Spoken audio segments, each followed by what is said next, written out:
Вы смотрите новости в прямом эфире. В студии Сергей Михедов. Здравствуйте. Коротко о главных темах. Столбики термометров опускаются ниже 50 градусов. Аномальные морозы фиксируют по всей республике. Льготные авиабилеты станут доступны большинству якутян. Определены правила предоставления субсидий на перелеты из Дальнего Востока. Ожидание длилось более 5 лет. Реконструкцию одного из объектов Мернинского ГОКа одобрила главгосэкспертиза.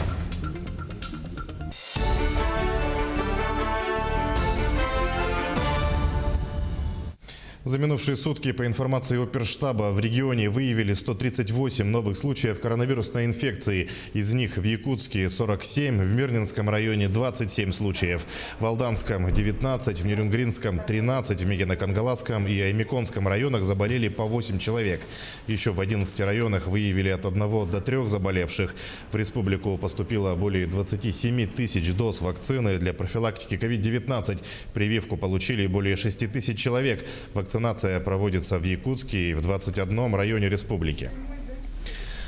Данные по количеству заболевших поступают в республику от районных оперативных штабов. Их организовали прошлой весной. Как работает оперштаб совместно с волонтерами в Ленском районе, расскажут наши коллеги.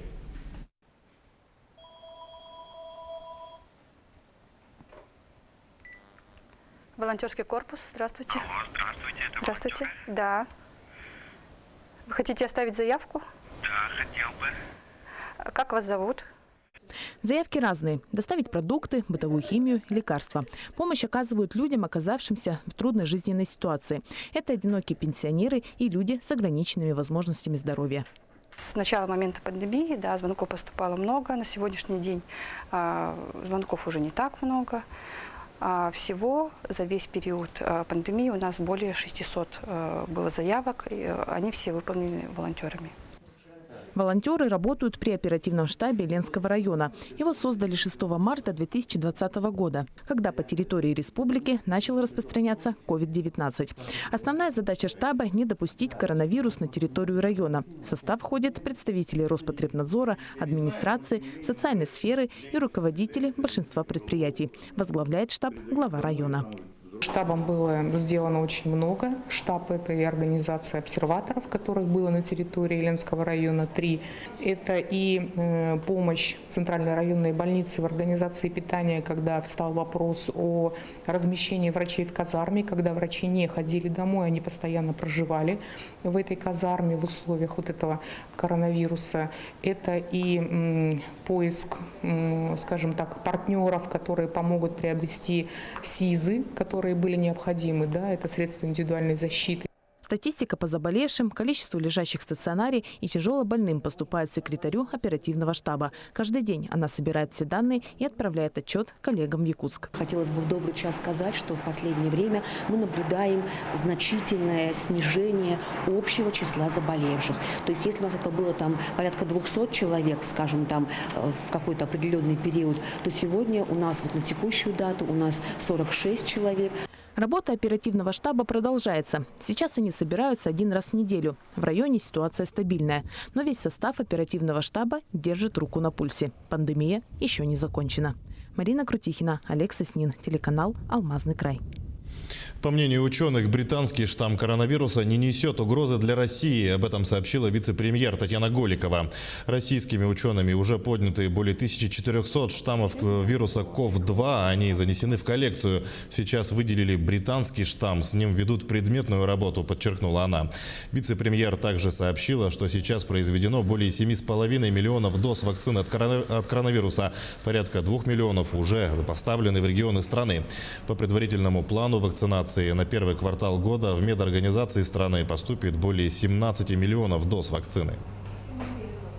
Собственно, ученые говорят о том, что с высокой долей вероятности, практически уже заявляют об уверенности, SARS-CoV-2 превратится в сезонное заболевание.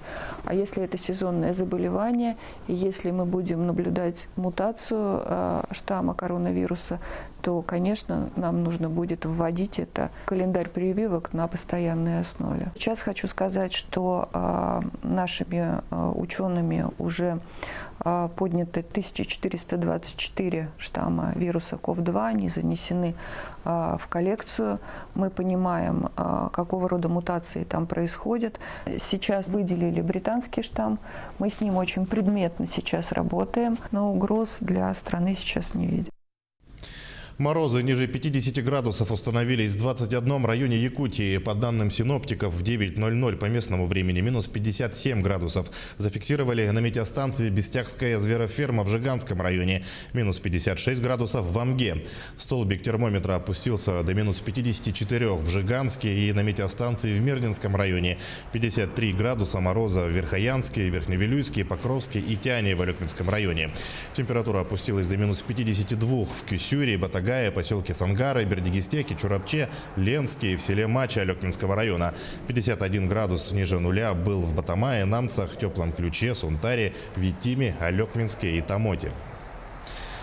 Российские авиакомпании вновь просят помощи у правительства, иначе банкротство неминуемо, говорят в профильной организации. Ассоциация эксплуатантов воздушного транспорта, в которую входят все крупнейшие авиакомпании страны, обратилась с письмом в Минтранс. Просят выделить 53 миллиарда рублей на частичную компенсацию расходов авиаперевозчиков. По мнению экспертов, только прямая денежная поддержка – единственный способ избежать банкротства компаний. Все авиакомпании де-факто банкроты, включая Аэрофлот. Показатели долговой нагрузки перевозчиков страны сегодня превышают нормативы в 3 раза. Между тем определены правила предоставления субсидий на авиабилеты из Дальнего Востока. Воспользоваться льготными билетами смогут все граждане, прописанные в субъектах ДФО в возрасте от 23 до 55 лет. Для мужчин возрастная планка ограничена 60 годами. Стоимость перелета по маршрутам Мирный Москва, Мирный Санкт-Петербург, а также Полярный Москва составит 8700 рублей. Чуть дороже обойдется билет из Якутска в Москву и Санкт-Петербург. Его цена 9200 рублей. Самым дорогостоящим станет льготный перелет из Нерюнгри в столицу России. Его стоимость 9700 рублей. Такие же цены установлены на льготные билеты и в обратном направлении. Квота мест на один рейс должны быть не менее 10% от общего количества в салоне эконом-класса. То, что гражданин России, это само собой. Но еще будет одна огласка, чтобы он был прописан, да, вот, в дальневосточном регионе. Вот на каждый маршрут будет выделяться будет одному перевозчику. Ну, например, Аэрофлот, СМ, там, Уральская авиакомпания. Вот одному. Всем это не будут давать. Наши вот рейсы, да, вот сейчас, допустим, это всегда наши коронные рейсы, это Москва, вот Якутск, вот, они уже вот по данному вопросу войдут в Нерюнгри, вот, и Санкт-Петербург. Также Мирная Москва, сам тоже. Главгосэкспертиза выдала положительное заключение по проекту реконструкции комплекса хранения отходов обогатительной фабрики номер 3 Мирнинского ГОКа.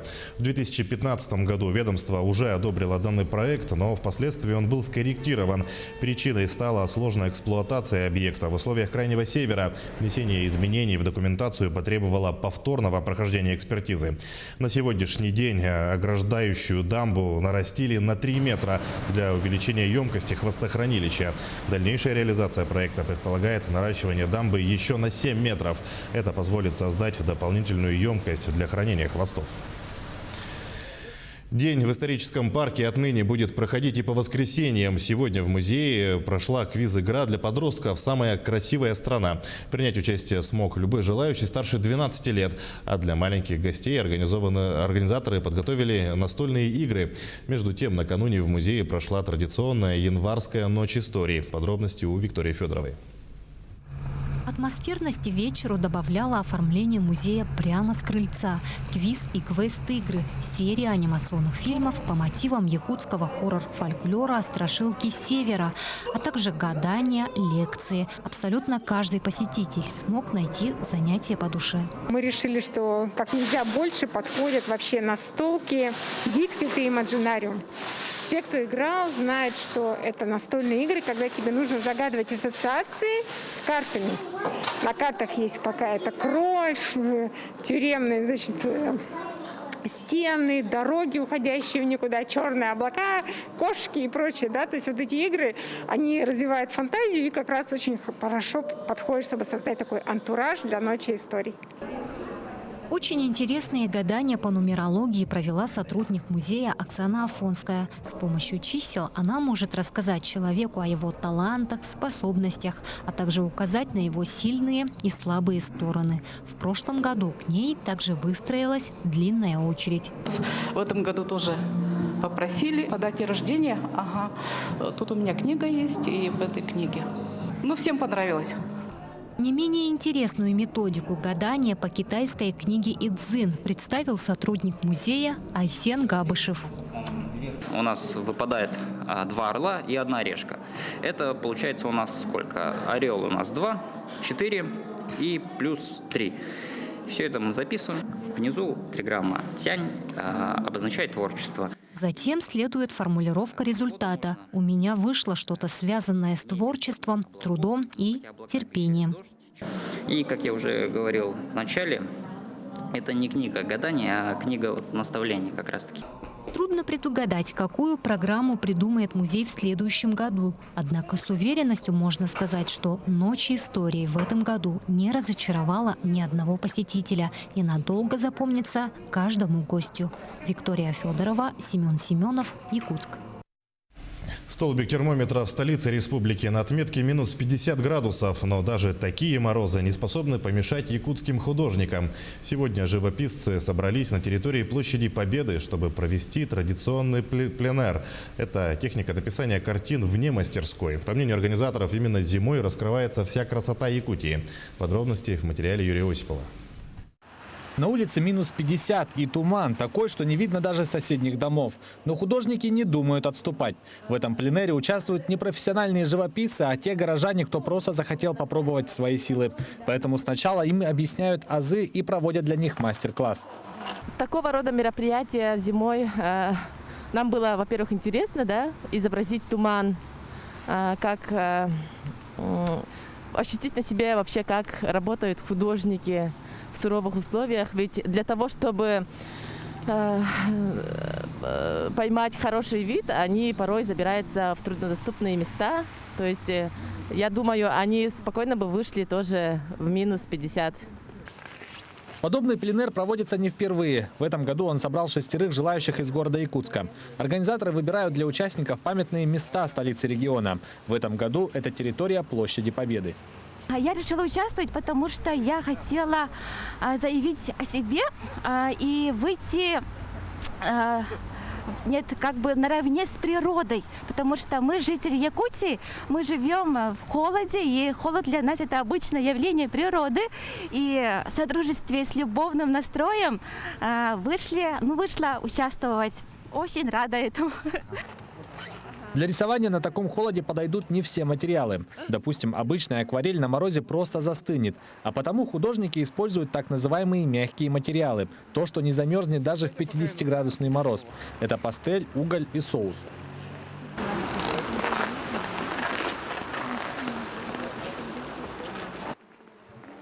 Организаторы уверены, лишь видя перед собой живой пейзаж, художник сможет научиться передавать красоту природы. А в Якутии, где большая часть года это зима, то и время для рисования подобрано соответствующее. Юрий Осипов, Георгий Григорьев, Якутск. Мы следим за развитием событий. Берегите себя, носите маску, соблюдайте безопасную дистанцию. Оставайтесь с нами.